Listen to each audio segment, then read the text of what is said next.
بسم اللہ الرحمن الرحیم رب اشرح لی صدری ویسر لی امری واحلل عقدۃ من لسانی یفقہوا قولی۔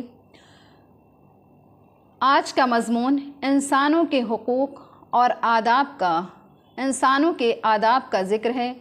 اس مضمون میں اللہ تعالیٰ نے انسانوں کے حقوق بتائے ہیں کہ انسانوں کے حقوق اور آداب کا اللہ نے ذکر کیا ہے اور انسانوں کو 3 چیزوں سے منع فرمایا ہے۔ نمبر 1، کسی مسلمان کا مذاق اڑانا۔ نمبر 2، کسی پر طعنہ زنی کرنا۔ نمبر 3، کسی کو ایسے الفاظ سے ذکر کرنا جس سے اس کی توہین ہوتی ہو یا وہ اس سے برا مانتا ہو۔ پہلی چیز، کسی کا مذاق اڑانا۔ قرطبی نے فرمایا کہ کسی شخص کو نیچا دکھانے کے لیے، اس کی توہین کے لیے، اس کے کسی عیب کو اس طرح سے ذکر کرنا جس سے لوگ ہنسنے لگیں، اس کو استہزاء کہا جاتا ہے، یعنی اس کو مذاق اڑانا کہا جاتا ہے، اور یہ زبان سے بھی ہوتا ہے، ایسے ہی ہاتھ پاؤں وغیرہ سے اس کی نقل اتارنے یا اشارہ کرنے سے بھی ہوتا ہے، اور کہ اس کی بات سن کر بطور تحقیر اس کی ہنسی اڑائی جائے۔ بعض حضرات نے فرمایا کہ یہ مذاق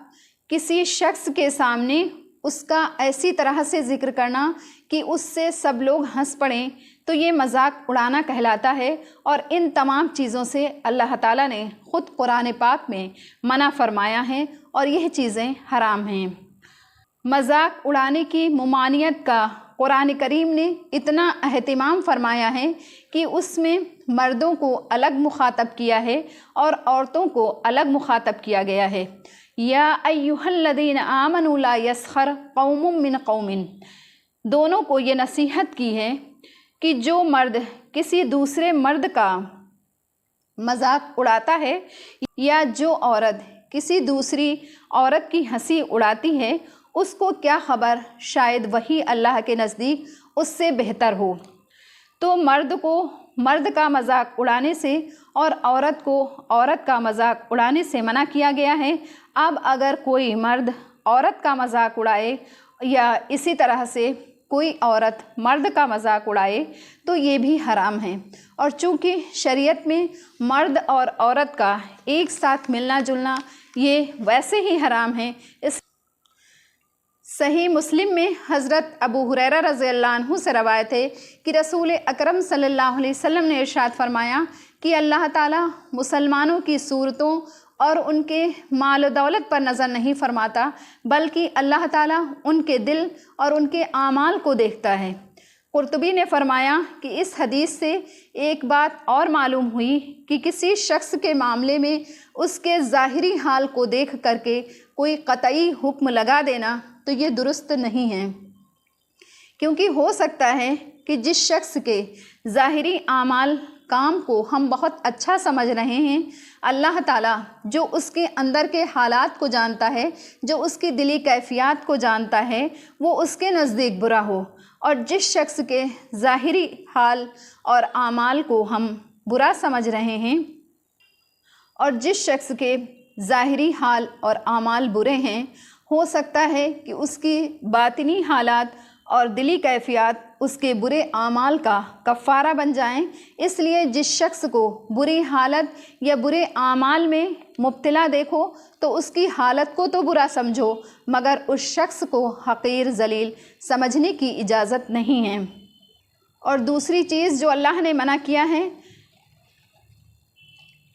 اور دوسری چیز جو اللہ تعالیٰ نے منع کیا ہے وہ کسی میں عیب نکالنے کے ہیں،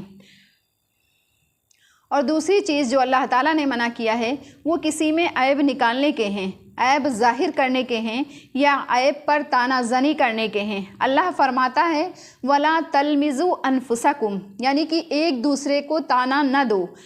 تو اصل بات یہ ہے کہ مسلمان سب بھائی بھائی ہیں، اپنے بھائی کو قتل کرنا گویا خود اپنے آپ کو قتل کرنا ہے، اور کسی کے اوپر طعنہ زنی کرنا گویا کہ خود اپنے اوپر طعنہ زنی کرنا ہے۔ تو تم جو دوسروں کے عیب نکالو گے، طعنہ دو گے، تو یاد رکھو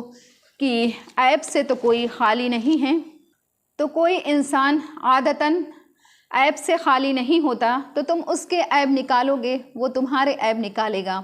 علماء نے فرمایا کہ انسان کی سعادت مندی اور خوش نصیبی اسی میں ہے کہ وہ اپنے عیبوں پر نظر رکھے، ان کی اصلاح کی فکر میں لگا رہے، اور جو ایسا کرے گا اس کو دوسروں کے عیب نکالنے کی فرصت ہی نہیں ملے گی۔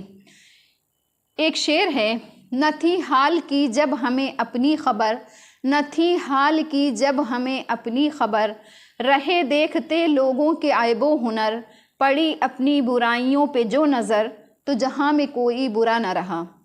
تیسری چیز جو اللہ تعالیٰ نے منع فرمائی ہے